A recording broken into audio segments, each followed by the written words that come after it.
السلام علیکم دوستو، آج کی کہانی کا نام ہے حادثہ۔ مجھے ابھی بھی میری زندگی کا ایک حادثہ یاد ہے جو شاید مجھے ہمیشہ ہی یاد رہے گا۔ اس حادثے نے میری زندگی بدل کر رکھ دی۔ 5 سال پہلے کی بات ہے، جب میں 5ویں جماعت میں پڑھتا تھا۔ ان دنوں میری دوستی کچھ برے لڑکوں کے ساتھ ہو گئی تھی۔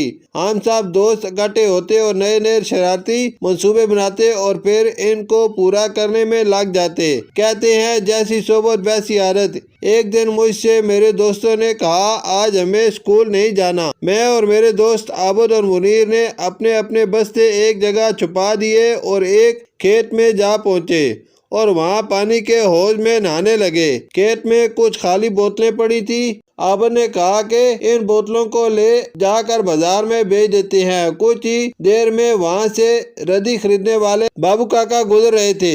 ہماری تو جیسے چاندی ہو گئی۔ ہم نے بابو کاکا کو تمام بوتلیں بیچ ڈالی اور بدلے میں جتنے روپے ملے ہم تینوں نے آپس میں برابر برابر بانٹ لیے۔ اسی دوران منیر کھیت میں بنے کمرے کے اوپر چڑھ گیا جس پر اس کی چابی رکھی ہوئی تھی۔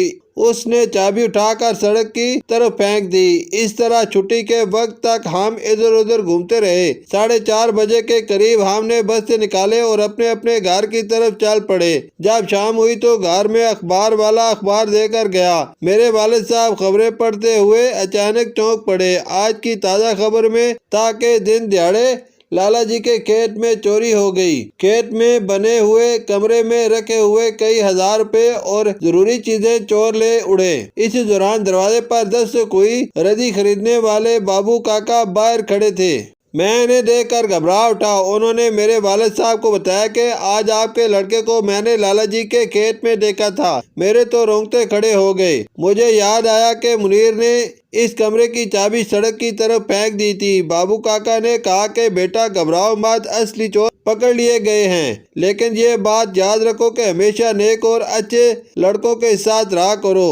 ان کے جانے کے بعد ابو اور امی نے مجھے بہت ڈانٹا۔ دوسرے دن میری والدہ مجھے اسکول چھوڑنے گئی اور میری ٹیچر کو بتایا کہ کل کیا واقعہ ہوا تھا اور یہ کہ میں دن بھر گھومتا رہا۔ ٹیچر نے بھی بڑے پیار سے مجھے سمجھایا کہ ہمیشہ غلط کاموں سے دور رہو۔ اس کے بعد ہم تینوں دوستوں نے عہد کیا کہ کبھی بھی کوئی غلط کام نہیں کریں گے۔ شکریہ۔